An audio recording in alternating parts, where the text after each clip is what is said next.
Hello. As you can see, I have a couple books about ancient Rome. It's a hobby of mine to collect them when I go anywhere. I like to find a bookstore that sells old books. Most new bookstores don't have what I'm looking for. They have books on ancient Rome, but they're more popular titles.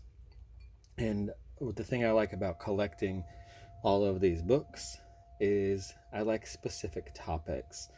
Like this one, which I recently read, um,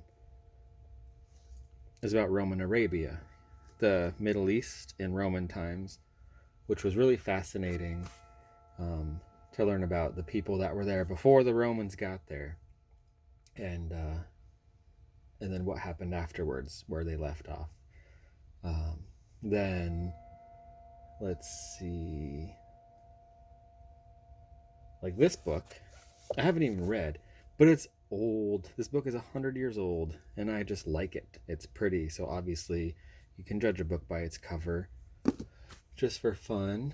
And then, of course, there's some philosophers and historians like Polybius. I think that's how you say it. I haven't read that much either. I read this.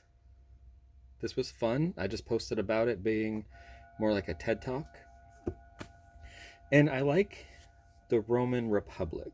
I like I think it's Etruscans before the Kingdom of Rome, and then the Republic up until the Principate, or what we think of as the Empire.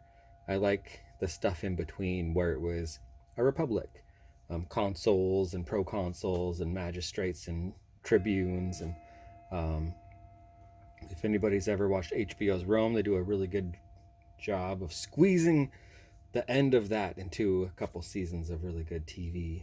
Um, the Punic Wars are a big deal for Rome. There's three of them, and they were, like I said, a big deal. And yeah, there were elephants, like in the picture here. Elephants. But like this, Roman voting assemblies from the Hannibalic War to the dictatorship of Caesar. Like, this is pretty specific. I like specific things so I can get a good picture of what life was like. Here's cookery and dining in Imperial Rome. This one I really want to work through and cook some stuff, but sprat custard. Anybody? That doesn't sound very good, but I'll try it. And then there's this ancient Roman gardens. Yeah, like who doesn't want to see that? Look, there's art. Some art. They're fun to collect. Create a good picture of things. Roman medicine, in case you're scared about the future. It's good to have books on how people did medicine before there was modern medicine. Here's a Negroni. Yum. But then there's like women's life in Greece and Rome. Women were powerful and they pulled the strings, but they were obviously living in a sexist time. And times are hard when it's a sexist time. For people who like to look at maps, I too like to look at maps. It helps give you an idea of what's going on.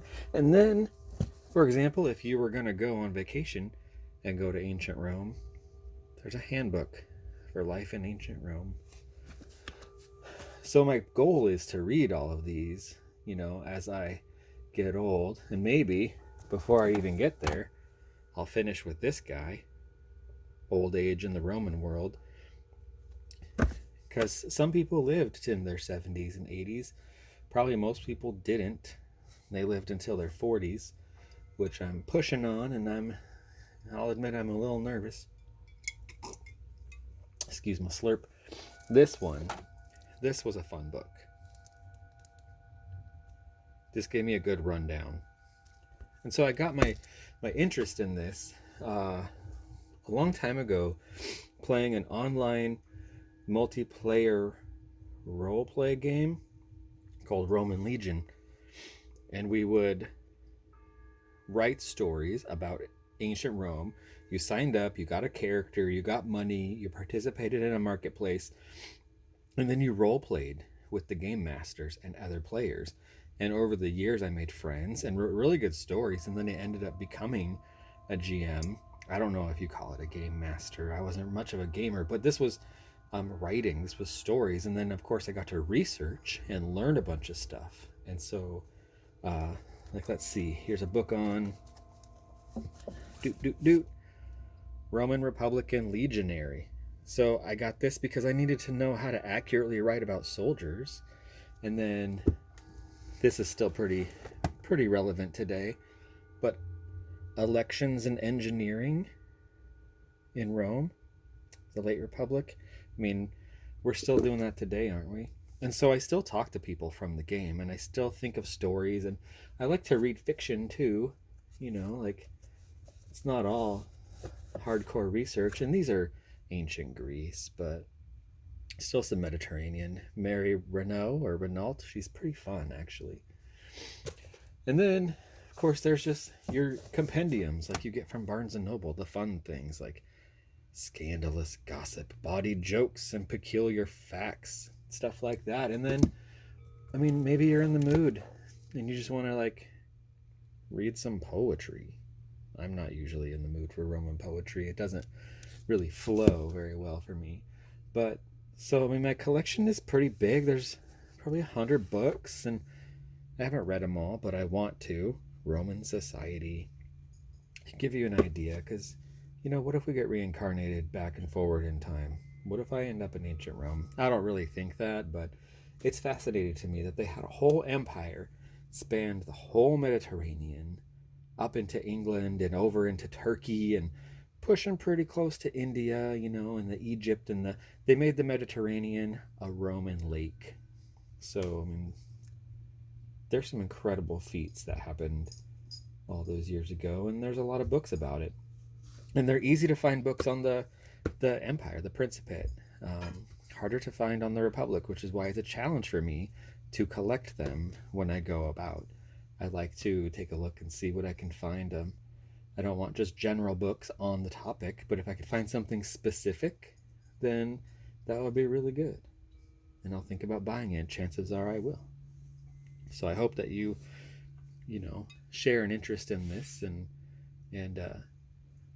maybe you can give me some ideas on what else I can look into.